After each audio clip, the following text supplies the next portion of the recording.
ஆதவ் அர்ஜுனத்தில் கடுமையான வார்த்தைகளை அவர் பேசியிருக்கலாம். கடுமையான வார்த்தைகள் என்னாலும் அசிங்கமான வார்த்தைகள் அல்ல, தங்களுக்கு அதிகாரத்தில் உச்சபட்சமான பதவிகளை கேட்டிருக்கலாம். நான் ஒருவேளை நினைக்கின்றேன், துணை முதலமைச்சர் கேட்டிருக்கலாம், உள்துறை அமைச்சர் கேட்டிருக்கலாம், உள்ளக ஊராட்சி கேட்டிருக்கலாம், கனிம வளங்கள் கேட்டிருக்கலாம், நிதி அமைச்சகம் கேட்டிருக்கலாம். காரணம், உங்களுக்கு இருப்பது 108, எங்களுக்கு இருப்பது 32. இப்போது ஆதவ் அர்ஜுனத்தில் பேசியிருக்கார். ஒரு குறிப்பிட்ட இலாக்காக்களை அவர் கேட்டிருக்கிறார். இந்த கட்டத்தில் ஜான் ஆரோக்கியசாமி இவர்கள் சொல்லியிருக்கிறார்கள், அவர்களை உள்ளே கொண்டு வந்து அமைச்சரவையின் பெயர் நமக்கு கொடுப்பது பெரும் சிக்கலை ஏற்படுத்தும். ஏற்கனவே அவர்களின் மீதான பல பிரச்சனைகள் இருக்கிறது. நாம் மிஸ்டர் கிளீன் என்று தான் மக்களிடத்தில் வந்திருக்கிறோம். கரைப்பட கரங்கள் அப்படி அவர்களை மீண்டும் எப்படி கொண்டு வருவது என்ற விவாதம் போகின்ற போது, வலிமை இல்லாத, எந்த பின்புலமும் இல்லாத, பணபலமும் இல்லாத மிக சாமானிய எம்எல்ஏக்களை தான் அவர்கள் குறிவைப்பதாகவும் இப்பொழுது சொல்லப்படுகிறது. ஆப்ரேஷன் எல் அப்படின்னு போட்டிருக்காங்க. எல்லுக்கு பல அர்த்தம் இருக்கிறது. ஒன்று லீவ், மற்றொன்று லீமா ரோஸ்லின். இப்படியெல்லாம் அவர்கள் பல அர்த்தம் கொடுத்து சிரித்து கொண்டிருக்கிறார்கள். அந்த கட்டுரையை போட்டிருக்கிறது. இப்போ இந்த விஷயத்தில் எந்த பின்னணியும் இல்லாதவர்கள் இடத்துல ஆட்டோமேட்டிக்காக டிஸ்குவாலிஃபைட் ஆயிடுவாங்க. யார்? வேலுமணி, விஜயபாஸ்கர், சி.வி. சண்முகம், இவர்களெல்லாம் ஆட்டோமேட்டிக்காக they have been disqualified.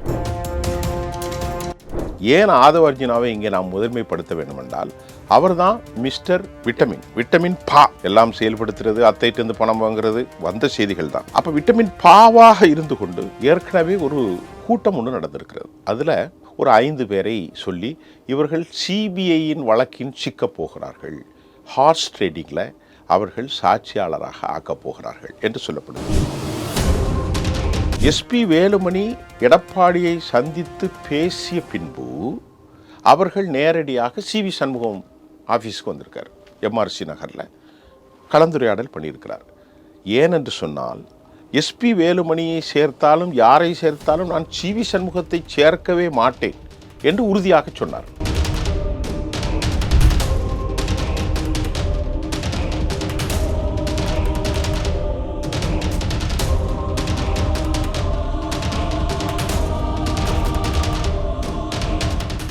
Real one உறவுகளே, நடுநிலையோடு பொறுப்புடன் செய்திகளை வழங்கி பல லட்சக்கணக்கான மக்களின் நம்பிக்கையை பெற்ற நமது சேனலின் வளர்ச்சிக்கு உங்கள் ஆதரவு தேவை. இந்த ஊடக பயணம் தொடர்ந்து வலுப்பெற திரையில் தெரியும் QR கோட் ஸ்கேன் செய்தோ அல்லது டிஸ்கிரிப்ஷனில் உள்ள வங்கி விவரங்கள் மூலம் உங்களால் முடிந்த அளவு சப்போர்ட் செய்யுங்கள். உங்கள் ஒவ்வொரு ஆதரவும் நமது குரலை இன்னும் பல லட்சம் பேரிடம் கொண்டு செல்ல உதவும். ரியல் ஒன் நேயர்களுக்கு வணக்கம். இன்று நம்மளுடைய நேர்காணலுக்கு பத்திரிகையாளர் திரு சூஃபியன் அவர்கள் இணைச்சிருக்காங்க. சார் வணக்கம். வணக்கம் தமிழாவுதர், எப்படி இருக்கீங்க? நல்லா இருக்கேன் சார், சொல்லுங்கள். முதலமைச்சர் டெல்லி கிளம்பியிருக்காரு. ஆமாம். ஆனால் சில நாட்களாகவே அதிமுகவினுடைய எம்எல்ஏக்கள் ராஜினாமா செஞ்சுட்டு தாவேக்காவில் இணைறது அப்படிங்கிறது கொஞ்சம் வழக்கமான ஒரு விஷயமா இருக்குது. வழக்கம் அப்படின்னா 4 பேர் சேர்ந்துருக்கிறதுனால அந்த வழக்கம் அப்படிங்கிற ஒரு வார்த்தையை பயன்படுத்திட்டு இருக்காங்க. ஆனால் தேர்தல் முடிவு வந்த அந்த 4ஆம் தேதியிலிருந்து 9ஆம் தேதி அந்த இடைப்பட்ட நாட்களில் பல அரசியல் நிகழ்வுகள் நடந்தது. அதிமுக கூட்டணி இந்த மாதிரியான விஷயம்.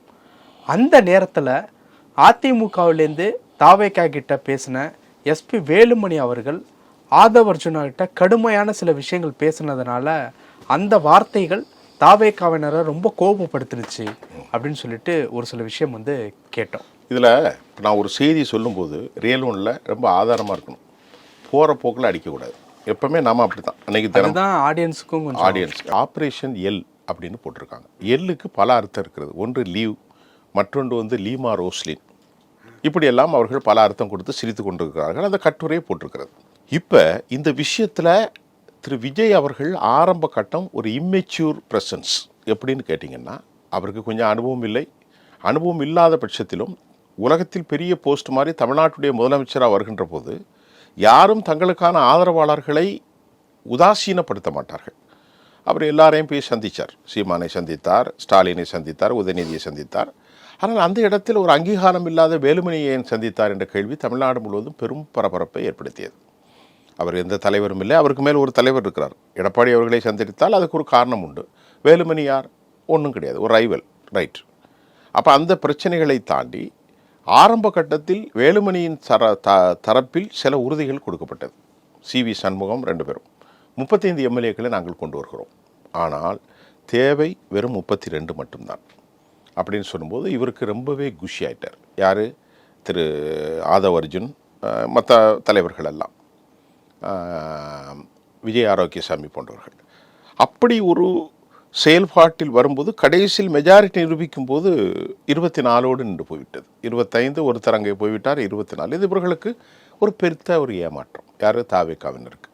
ஏன்னால் எந்த நேரமும் இவர்களை கட்சி தாவல் தடை சட்டத்தில் ஃபோர்ஸபுளாக எவாக்குவேட் பண்ணுறதுக்கு அவருக்கு எல்லா உரிமையும் இருக்கிறது. யாருக்கு? எடப்பாடிக்கு. ஏன்னா அட்டவணை 10 1985 அமெண்ட்மெண்ட் ஆக்ட் அட்டவணை 10 2B சட்டப்படி அவர்களை வெளியே தள்ளிடலாம். இதுதான் சட்டம்.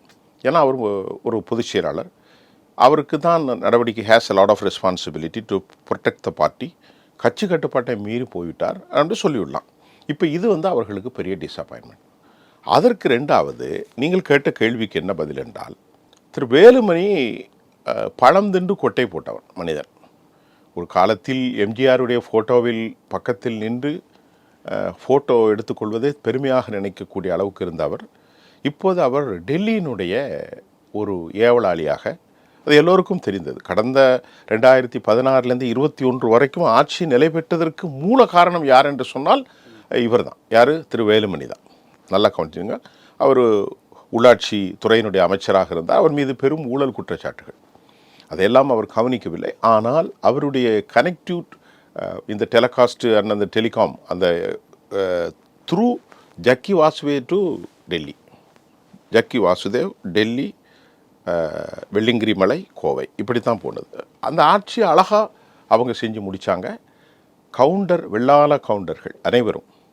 இந்த ஒரு சூழ்நிலையில் தற்போது அவருக்கு அந்த ஒரு பந்தாவில் இப்போது ஆதவ் அர்ஜுன் இடத்துல பேசியிருக்கார். ஆனால் பேசினதை பற்றி நமக்கு எந்த விதமான என்ன பேசினார், என்ன ஸ்டேட்மெண்ட் அப்படிங்கிறது நம்மள்கிட்ட இல்லை. ஆனாலும் தான் ஒரு பெரிய தலைவர் போன்றும், தாங்கள் தமிழ்நாட்டில் 5 ஆண்டுகள் ஆட்சி செய்ததை போன்றும் குறிப்பிட்ட, நான் நினைக்கிறேன், ஐ திங்க் ஒரு குறிப்பிட்ட இலாக்காக்களை அவர் கேட்டிருக்கலாம். எது? உள்துறை, காவல்துறை, ஊராட்சித்துறை, இப்படியெல்லாம் அவர் கேட்டிருக்கிறார். இந்த கட்டத்தில் பேயன் வெள்ளரிக்காய் தோட்டத்துக்குள் விழுந்தால் எப்படி சாப்பிடுவானோ அப்படி இவர்களுக்கு என்ன செய்வதென்று புரியவில்லை. எல்லாம் செய்து கொள்ளலாம் என்ற ஒரு உறுதியையும் கொடுத்திருக்கிறார்கள். 3ஆம் பிறை படத்தில் வேஷம் கலைந்தது என்று ஒரு பாடல் உண்டு அன்று பாலு மகேந்திராவில். அப்படி ஒரு சூழ்நிலையில் தற்போது இவர்களால் தாவேகாவுக்கு மெஜாரிட்டி நிரூபிப்பதற்கான ஆட்களை கொண்டு வராமல் இருந்ததால் முதல் முறையாக இவர் மீது கடுமையான கோபம் வந்துவிட்டு. யாருக்கு? ஆதவ் அர்ஜுனா. ஏன் ஆதவ் அர்ஜுனாவை இங்கே நாம் முதன்மைப்படுத்த வேண்டுமென்றால் அவர் தான் மிஸ்டர்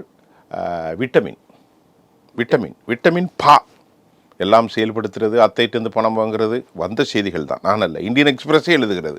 நீங்கள் என்ன பேசுகிறது, நான் என்ன பேசுகிறது, அதெல்லாம் வேறு. அப்போ விட்டமின் பாவாக இருந்து கொண்டு திரைக்கதை, இயக்கம், மியூசிக் டைரக்டர், லிரிக்ஸ் எல்லாமே அவர் தான்.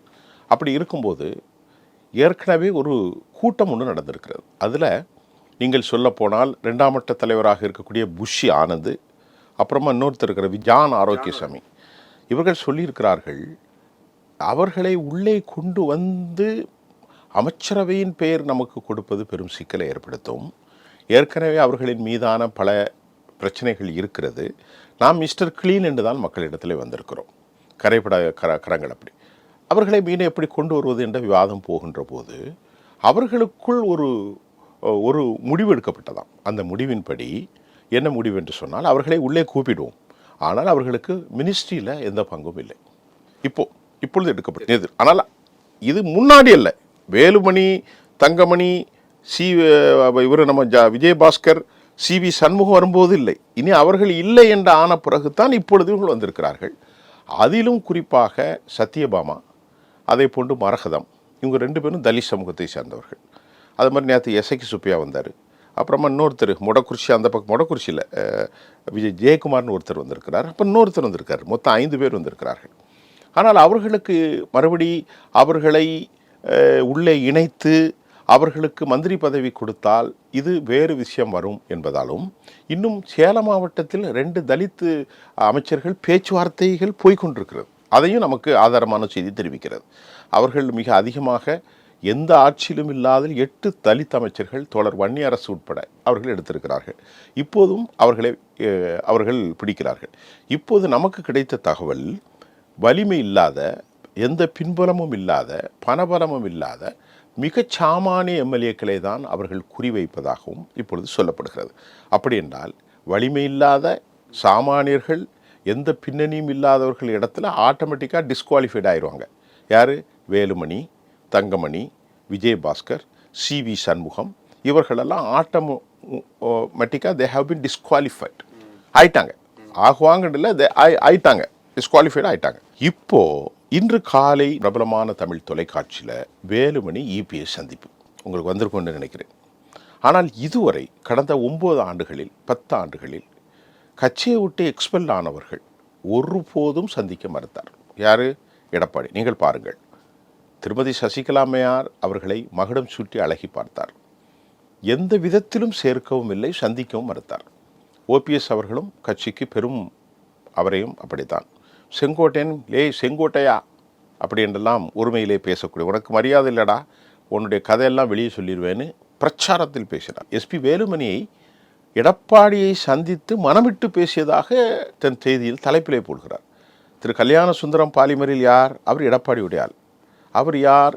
Counter, Vellala counter.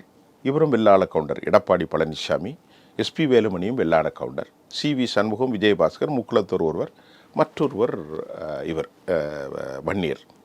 ஆனால் எஸ்பி வேலுமணி எடப்பாடியை சந்தித்து பேசிய பின்பு அவர்கள் நேரடியாக சி.வி. சண்முகம் ஆஃபீஸுக்கு வந்திருக்கார். எம்ஆர்சி நகரில் கலந்துரையாடல் பண்ணியிருக்கிறார். ஏனென்று சொன்னால், எஸ்பி வேலுமணியை சேர்த்தாலும் யாரை சேர்த்தாலும் நான் சி.வி. சண்முகத்தை சேர்க்கவே மாட்டேன் என்று உறுதியாக சொன்னார் சில நாட்களுக்கு முன்பு. யார்? எடப்பாடி பழனிசாமி. ஏனென்றால் எடப்பாடி பழனிசாமியை பற்றி ரொம்ப அதிகமாக பேசியது திராவிட முன்னேற்ற கழகத்தோடு கள்ள உறவு, திமுகவும் பிஜேபியும் இணைத்து கள்ள உறவுக்கு தான் முதலமைச்சராகும் என்று திட்டம் போட்டார். நான் விழுப்புரத்திலிருந்து புறப்படும் போது எனக்கு இடியா என் மனதிலே ஒதித்தது, இப்படிப்பட்ட ஒரு கட்சியோடு நாம் தலைவனோடு எப்படி பயணிப்பது என்று உணர்ச்சிபூர்வமாக பேசினார். இப்படி என்னை பொதுவெளியில் கேவலப்படுத்திய சி.வி. சண்முகத்தை நான் சேர்க்க மாட்டேன் என்ற ஒரே உறுதியாக இருந்த எடப்பாடி பழனிசாமி நேற்று மாலைக்கு பின்பு அவரை எஸ்பி வேலுமணி சந்தித்த பிறகு இந்த விஷயத்தில் கொஞ்சம் மாற்றம் வந்திருக்கிறது. அப்படி என்றால் இப்பொழுது ஏடிஎம்கே இந்த ஆபரேஷன்லேருந்து தப்புவதற்கு தனது பலவீனத்தை முதலாக அவர் கன்ஃபஸ் பண்ணியிருக்கார். யார்? எடப்பாடி பழனிசாமி. இதுவரை என்னை விட்டால் ஆள் இல்லை, நானே ராஜா, நானே மந்திரி, பிணவீட்டில் நான் பிணமாகவும் அதே மாதிரி மனவீட்டில் நான் புதுமாப்பிள்ளையாக இருப்பேன் என்று தன்னை பிரசங்கம் பண்ணி கொண்டிருந்தார். தன்னை பிரகடனப்படுத்தி கொண்டிருந்த ஒரு தலைவன் தற்போது முதலாக இறங்கி வந்து தன்னை பொதுவெளியில் கேவலப்படுத்தி தனக்கு எந்த ஒரு மதிப்பும் தரப்படாமல் மாற்று கட்சிக்கு ஆதரவு கொடுத்தவர்களையும் கூட அழைத்து பேசியிருக்கிறார் என்றால் அவருடைய நிலைமை எந்த அளவிற்கு கீழே போயிருக்கிறார் என்பதை முதலாக எடப்பாடி பழனிசாமி உணர்ந்திருக்கிறார். அதை நீங்கள் மறுக்க முடியாது. இப்பொழுது என்னவென்றால், இதற்கு பின்னால் என்ன நடக்கிறது என்பது தெரியாத பட்சத்திலும் இப்பொழுது இவர்களுக்கு அங்கே எந்த அங்கீகாரமும் இல்லை என்பது கடும் கோபத்தில் ஆழ்த்தியிருக்கிறது. நீங்கள் கேட்ட கேள்வி மாதிரி ஆதவ் அர்ச்சனத்தில் கடுமையான வார்த்தைகளை அவர் பேசியிருக்கலாம். கடுமையான வார்த்தைகள் என்னாலும் அசிங்கமான வார்த்தைகள் அல்ல, தங்களுக்கு அதிகாரத்தில் உச்சபட்சமான பதவிகளை கேட்டிருக்கலாம். நான் ஒருவேளை நினைக்கின்றேன், துணை முதலமைச்சர் கேட்டிருக்கலாம், உள்துறை அமைச்சர் கேட்டிருக்கலாம், உள்ளக ஊராட்சி கேட்டிருக்கலாம், கனிம வளங்கள் கேட்டிருக்கலாம், நிதி அமைச்சகம் கேட்டிருக்கலாம். காரணம், உங்களுக்கு இருப்பது 108, எங்களுக்கு இருப்பது 35, அப்படித்தானே பேசியிருக்கிறாங்க. 25 கடைசியில், முதல்ல 35 பேரை கூட்டு வந்துடுறேன், இல்லை 32 கூட்டு வந்துடுறேன், கடைசியில் அது 25 ஆகி 24 போயிட்டு இப்போ அவங்கள்ட்ட இல்லாமல் எக்ஸ்பல் ஆகி நேற்றைக்கு தென் மாவட்டத்தில் இருக்கக்கூடிய இசக்கி சுப்பையா வரைக்கும் வந்துட்டாங்க. 3ஆக இருந்தது சத்யபாமா, ஒரு தலித் சகோதரி, மரகதம், ஜெயக்குமார், இப்பொழுது இசக்கி சுப்பையா, இன்னொன்று வந்திருக்கிறது 5. அப்போ 47ல் 5 போனால் என்ன? 42. ஆனால் நமக்கு வரக்கூடிய தகவல்கள் இன்னும் ஏராளமான பேர் வரக்கூடிய வாய்ப்புகள் இருக்கிறது. இதற்கிடையில் சில ஆளுமைகளாக யூடியூபில் பேசுகிறவர்கள் ஒரு 5 பேரை சொல்லி இவர்கள் சிபிஐயின் வழக்கின் சிக்கப் போகிறார்கள், ஹார்ஸ் ட்ரேடிங்கில் அவர்கள் சாட்சியாளராக ஆக்கப் போகிறார்கள் என்று சொல்லப்படுகிறது. அப்படி சொன்னால் ஹார்ஸ் ட்ரேடிங்கில் இந்தியாவில் முதலாக மாஸ்டர் ஆஃப் ஹார்ஸ் ட்ரேடிங்னு சொல்கிறது பாரதிய ஜனதா தான். அப்போ அவங்க தான் உள்ளே போய் உட்காந்துட்டு இருக்கணும். அமித்ஷா எல்லாருமே மாஸ்டர் ட்ரேடிங். அவர்களை மாதிரி ஹார்ஸ் ட்ரேடிங் யாரும் இல்லை. ஆட்களை தூக்கிட்டு போகிறது, கடத்துறது, ஆட்களை தூக்கிட்டு போய் ஒன்றும் தெரியாது. சார், ஒரே ஒரு எம்எல்ஏ வச்சு வடகிழக்கு மாநிலங்களை ஆட்சி அமைத்தானே பாரதிய ஜனதா. சிண்டையை வைத்து உடைச்சி எல்லாத்தையும் தூக்கிட்டு ஆசாமுக்கு கொண்டு போனாங்களே. எத்தனை முறை பல்ட்டி அடிச்சிருந்தார்கள் கர்நாடகாவில். எத்தனை கூத்து, எத்தனை கும்மாலம். ஹார்ஸ் ட்ரேடிங்னா அது பிஜேபிக்கு மட்டும்தான் பொருந்தும். அவர்களைப் போல ஹார்ஸ் ட்ரேடிங் யாரும் இல்லை. தோழர் பிரகாஷ் அவர்கள் கூட பேட்டி கொடுத்தார், இது பெருசாக வரும்னு. இந்த திமுக காரர்களுக்கு இப்போ என்னென்னா, எப்படியா நம்மளால் இந்த 5 வருஷம் பொறுக்க முடியும்? அதான் ஸ்டாலின் சொல்லிட்டார்ல, பேசினார் 5 வருஷம் இந்த ஆட்சி ஏன்னா இப்போ அவர் என்ன சொல்றாரு, 5 வருஷம் இந்த கட்சி நிற்காது, இந்த கட்சி ஆட்சி நிற்காது. யார் சொல்லிருக்கார்? ஸ்டாலின் சொல்லியிருக்காரு. ஆட்சி நிற்காது என்பது அவர்களுக்கு ஒரு பெரிய அளவில் ஒரு பதபதைப்பு. என்னடா பண்ணுறது, ஏன்னா இவனுல வச்சுட்டு ஒன்றும் செய்ய முடியாது. இந்த திமுக கூட நக்கியே பழக்கப்பட்டாங்க. இப்படி உரசி கையில் போனால் 10,000, மலையில் 5,000, இப்படியே பழக்கப்பட்டவங்க. இப்படி வாரிசு அரசியல். இவங்களால சும்மா இருக்க முடியாது. கருப்பட்டி பானைகளை கையை விட்டு நக்கி பழக்கப்பட்டவங்க. ஏன் இந்த அளவுக்கு தரம் தாழ்ந்த ஒரு விமர்சனம்? நல்ல வார்த்தை சார் அது. நக்கிறதுங்கிறது தமிழ் இலக்கியத்தை. நான் நல்ல தமிழ் பேசுவேன்.